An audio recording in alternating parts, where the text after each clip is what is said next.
Welcome to this special online introduction to Bill Kenwright and Paul Taylor Mills' production of Heathers the Musical. The book, music and lyrics of this black comedy by Kevin Murphy and Lawrence O'Keefe is based on the 1988 film by Daniel Waters and is directed by Andy Fickman. The original stage adaptation of the film opened on Broadway in 2014 and came to London in 2017. Following the pandemic hiatus, it's once again been packing out the Other Palace Theatre in London and on tour around the country. How did a musical based on a film build up such a following on the level of the Rocky Horror Show? Heather fans, known as corn nuts, because that's what they nibble on, often attend performances dressed in costumes from the show and join in with the songs. Their enthusiasm is known as Heathermania. When asked what makes it so successful, director Andy Fickman says that it's the combination of the thumping yet melodic music and the stark and uncompromising lyrics with the timelessness of the teenage experience. Fickman says that the themes of the show, bullying, lack of self-worth, fatism, homophobia, loneliness, are even more relevant today than back in 1989. Back then, he says, school bullying, as traumatic as it was restricted to face-to-face conflict, rumour-mongering, passing notes, and occasional fights. Now the internet has turned bullying into a global pastime. Anyone can destroy a person's life by the simple push of a button.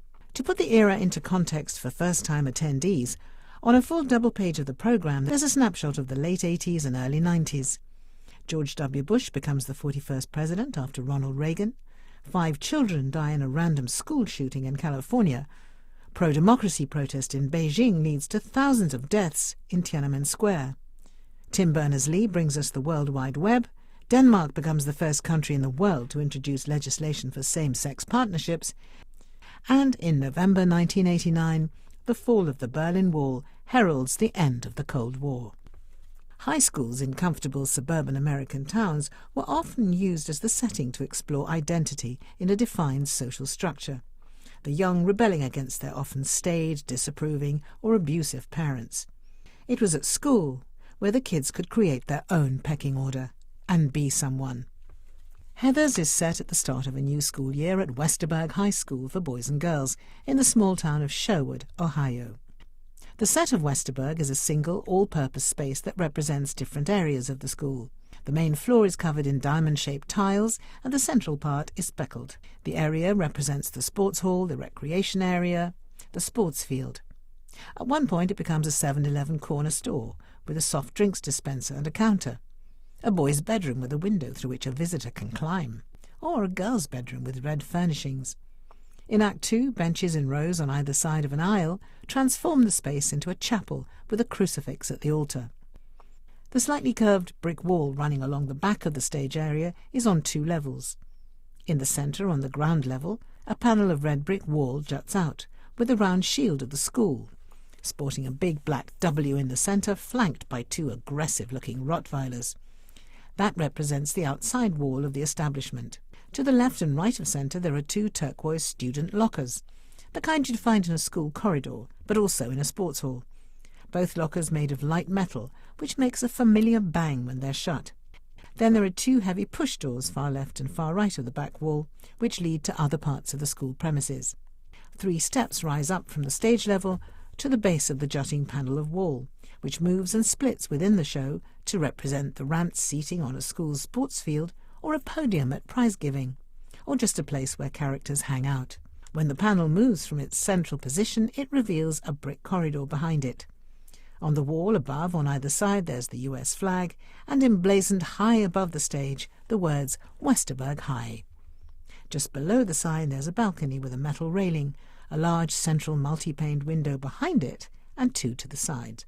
The balcony serves as the viewing gallery overlooking the action below, and a place where students take their worries or express their dreams. In American schools, unlike in Britain, students wear their own clothes, and at Westerberg the girls are dressed in a rag-bag of outfits: rah-rah skirts, mini-skirts, denim vests, camouflage shirts, bobby socks, leg warmers, fishnet tights, trainers, fingerless gloves, tinted glasses.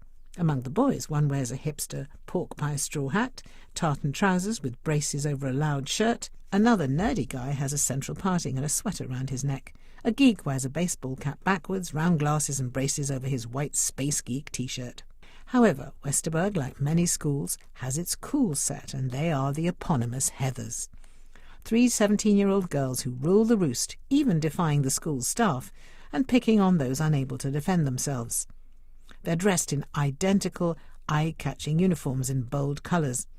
The queen of the pack is bitchy Heather Chandler, in a red blazer cinched at the waist over a white blouse with a red ribbon at the neck, a red tartan miniskirt with over-the-knees matching tartan socks. She has long hair tied back from her face with a red scrunchie and is heavily made up. The other 2 Heathers, undoubtedly her subordinates, are snooty Heather Duke in bright green and simpering Heather McNamara in banana yellow. All 3 wear 2-tone lace-up high-heeled brogues in which they don't just walk from A to B, they strut, they sashay, they march, their hands often on their hips as they pose. All the other students cower in their presence, but all of them wishing they could be part of their gang. 2 boys who see themselves a match for the Heathers are Kurt Kelly and Ram Sweeney, 2 clean-cut all-American jocks in matching red and white jackets with the letter W emblazoned on them over blue jeans with wide turn-ups and white sneakers. Best buddies Kurt and Ram strut around the school as if they were God's gift to women. Neither of them is particularly bright, but they're good at football, which in a school like Westerberg, where being a cheerleader is a lifetime ambition, seems to be all that matters. They spend their days flexing their well-toned muscles, tormenting Martha Dunstock, an awkward, oversized, badly dressed girl who wears glasses. The boys boast about their sexual prowess, although one dismissive snarl from Heather Chandler, and they gibber like baboons. One girl who stands out from all the rest is Veronica, fresh-faced, thoughtful and clever. She finds it upsetting that some of her classmates have grown into unpleasant teens. But though she despises the Heathers, she sees the advantage of being part of them. When she first appears, she's in a bulky denim jacket, a big patterned scarf, and a loose patterned mid-calf length skirt, and clutching a schoolbook.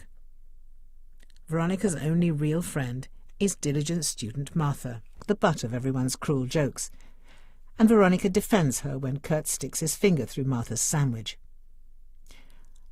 Veronica Sawyer's ability to forge people's handwriting soon earns her the Heather's respect, and she's allowed into the group, becoming the 4th Heather in bright blue blazer over a grey-striped skirt matching her brown and blue lace-up brogues.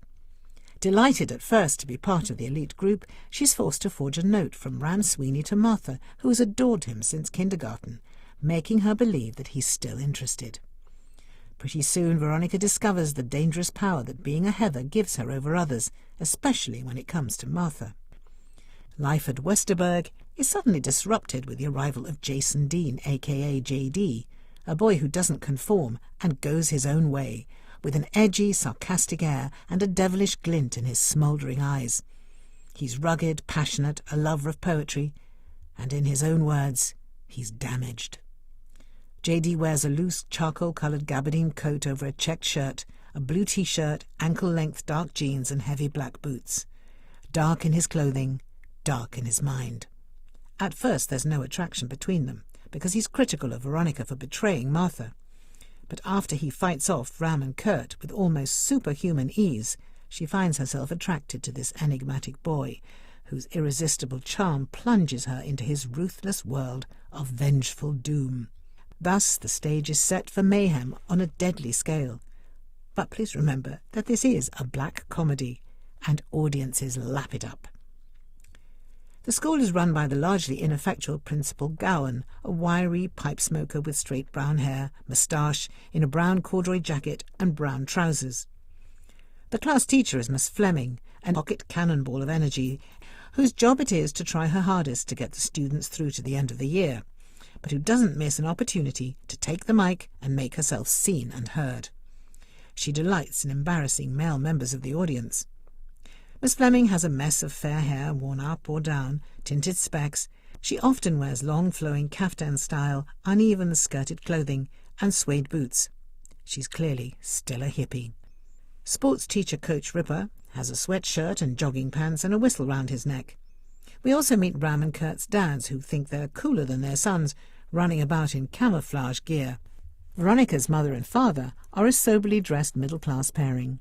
Then there's a couple of uniformed police officers, and finally JD's demolition expert dad, tall, swaggering, aggressive, in a sheepskin jacket over pale slacks.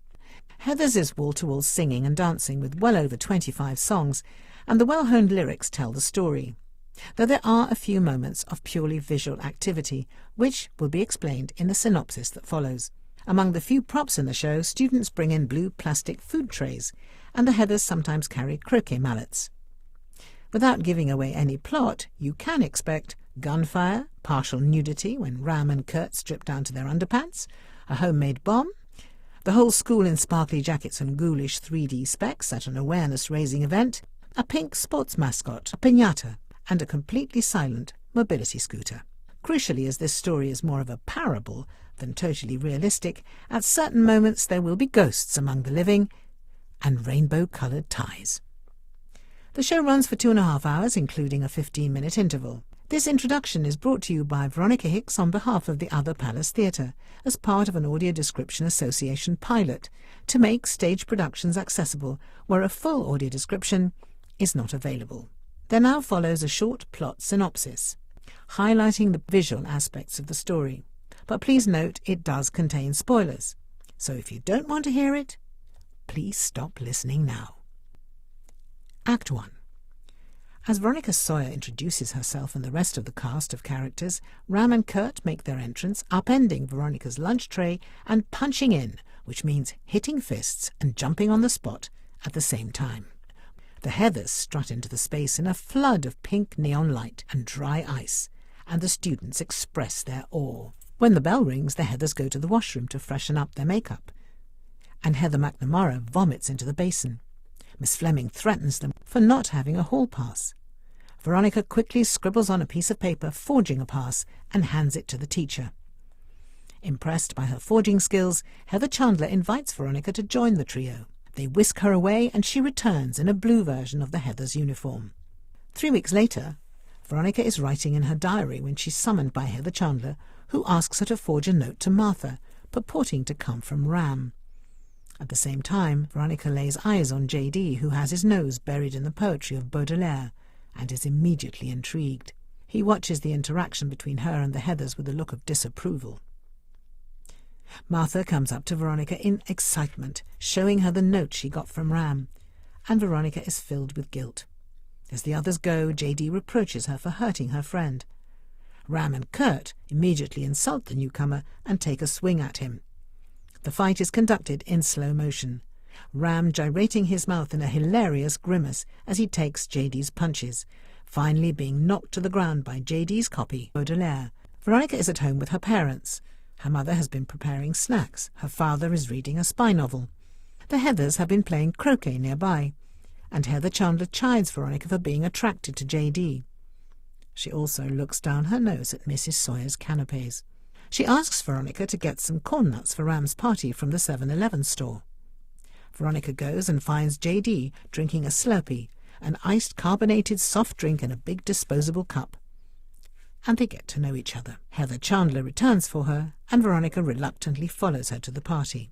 At Ram's house, his dad and Kurt's dad, dressed in hunting gear, boast to the boys that they're much more macho than their sons, although, like their sons, they punch it in, bang fists, jump up simultaneously, and then go off hunting. Veronica starts to get tipsy. Kurt appears with the football team piñata, or mascot of their rival team, Jefferson Razorbacks, a large pink papier-mâché pig. At the same time, Martha arrives with a small bottle of cider tied with a ribbon as a present. The Heathers decide to play a trick on her. She's given a pair of specs and a sign with Martha's name on it, and a bag is placed over her head. She's handed a baseball bat, and Veronica, realizing her friend is about to be made a fool of, tosses the pig away. She renounces her membership of the Heathers, but Chandler won't accept her resignation, threatening her with total ostracization. Depressed and worse for wear, Veronica climbs through JD's window and throws herself into his arms. Later, as he sleeps, she dreams that the Heathers, all wearing 3D glasses, come to taunt her. In the morning, she goes to Chandler's home to apologize, but JD has other ideas. He pours blue drain cleaner into a mug which Veronica hands to Chandler by mistake. Chandler sinks to the floor, and in desperation Veronica forges a suicide note. The now dead Heather jumps to her feet, and for the rest of the show only visible to Veronica, she wanders among the living, with a wry smile on her face. Veronica meets J.D.'s belligerent father and begins to understand the reasons for his bitterness, but not imagining the lengths to which he will go. She gets a call from the two remaining Heathers to meet them in a muddy field some way from the school. She finds Ram and Kurt waiting for her, and the girls leave her to their mercies. The two jocks vie for her attention, starting to paw her. She remembers a move she learned in self-defense, tripping Kurt up with her foot, and he falls into the mud, dragging Ram with him.